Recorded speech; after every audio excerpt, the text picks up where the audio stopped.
y a pas de problème voilà merci beaucoup. voilà li ma koy tënkee ci olof rek moom mooy tey dama am mbégte lool. waaw tey dama am mbégte lool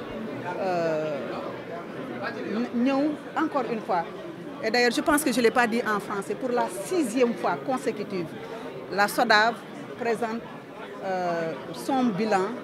de l'activité de l'année précédente tous les 4e jeudis du mois de juin loolu yàlla def na ne que ni mësuñu ko mooy benn année la ñu deful assemblée générale mooy année wu Covid bi mais terewul date boobu on l'a marqué par disons le partage du rapport dans le site de la SODAV donc ma rafetlu assemblée générale bi et je pense que yéen ñi fi nekkoon remarqué ngeen démocratie bi am parce que ci biir salle bi am na nit yi nga xam ne ni que ni am nañu gisin beneen am nañu nit ñi nga xam ne ni que ni am nañu tamit gis bu nga xam ne ni que ni ànd nañu ci doxalinu SODAV donc loolu yëpp pour man pour defar la parce que aussi bu ñu nekkee ci société da ngay nangu ne que ni dafay am ñu nga xam ne ni que ni bu ñu d'accordul ak yow du ñu d'accord ak yow parce que am nañu ñoo xam ne ni que ni xalaate nañ ko da nga leen koy nangul ñeneen ñi aussi ñi nga xam ne ni que ni ils sont contre ñu nangul aussi ñi nga xam ne ni que ni accepté nañu bokk nu mu tudd ci ànd ak SODAV gunge leen pour man des propositions yu nga xam ne ni que ni génn nañ par exemple am na kenn ku ñu jox micro bi mu wax affaire 2/3 sortant mu wax affaire limitation de mandat yi affaire limitation de mandat yi loolu suñu texte may ñu ko ñun suñu texte mooy suñu constitution te suñu texte yi man créé wu ma ko directeur bi créé wu ko administrateur yi créé wuñu ko dañuy indi texte yi ci assemblée générale yi validé ko ñuy wéy ci yoon yi ni texte yi wax texte yi modification rek lañ ko mën a def te modification bi ñu ko mën a def du PCA bi moo ko mën a def du assemblée du directeur bi moo ko mën a def du membre conseil d'administration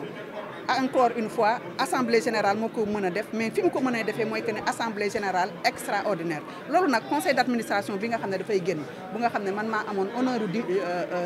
diriger ko ñoom proposé nañ ko sax si biir proposé nañ ay du point boobu rek moo ci am solo il y a d'autres points qui sont d'ailleurs beaucoup plus importants que ce point-là qui ont été proposés pour ñu yóbbu ko en assemblée générale extraordinaire pour ñu voir parce que àdduna dafay dox toog àdduna buy dox texte yi il faut ñu dox ànd ak àdduna donc man dama wax rek ne que ni j'en profite pour dire à la presse que man damay représenter ou encore ci poste président conseil d'administration de la SODAV parce que dara nag terewuma ko parce que man jugé naa que ne def naa liggéey bu rafet bu nga xam ne war naa continuer mission bi mais nag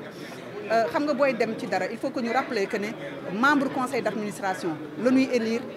ci assemblée générale membre conseil administration yooyu suñu leen élire ba nu dajale 36 yooyu ñooy daje ñun ne ku ci ne am ñu ne man dama bëgg occuper poste PCA ñooñu déposé ko auprès du directeur ñu def vote ki ëppale note ki ëppale voix moom mooy jàll donc en toute démocratie man dama gëm affaire démocratie donc nañ ko wéyal ci démocratie maintenant des yu nga xam ne ni que ne ay propositions toutes les propositions sont bienvenues li may bañ rek moom mooy que ni bu ñu ko def guerre interposée yu nga xam ne entre les personnes nan ko def ci guerre ci dëgg nan ko def guerre ci nga xam ne ni que ni da nga ko teg ci xam-xam parce que xam-xam dafa am solo parce que li ngay wax da nga koy teg ci xam-xam bu fekkee ne da ngay revendiquer dara amal xam-xam pour revendiquer ko mais su fekkee ne da nga koy jaxase nit ñi man ça va marcher moi je parle pas beaucoup à la presse c'est vrai on me le reproche mon rôle ce n'est pas d'aller tous les jours d'aller ku wax ma génn wax la mon rôle c'est de faire marcher une entreprise sama rôle moom mooy que ne pour dan ma def sas ne ma que ne fexeel nu entreprise bi doxee ma ànd koog ñi ma ànd koog directeur bi ak ay kii yam te def naa nag